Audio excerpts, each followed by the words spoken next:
আল্লাহ বলছেন মানুষের মধ্যে কিছু মানুষ আছে, সবাই না, ওয়া মিনান নাস, মানুষের মধ্যে কিছু মানুষ আছে যারা কিনা মাইয়াশরি নাফসাহু ইবতিগা মারদাতিল্লাহ, যেই মানুষগুলো আল্লাহ পাকের সন্তুষ্টির জন্য তাদের নফসটাকে বিক্রি করে দিয়েছে।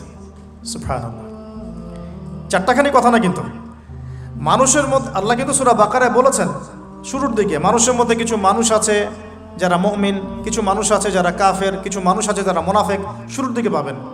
এখানে আল্লাহ পাক বলছেন মানুষের মধ্যে কিছু মানুষ আছে যারা তাদের নফসটাকে আল্লাহর সন্তুষ্টির জন্য বিক্রি করে দিয়েছে। সুবহানাল্লাহ, মানে তাদের জীবনের মূল থিমটাই হচ্ছে আল্লাহ পাকের সন্তুষ্টি অর্জন করা।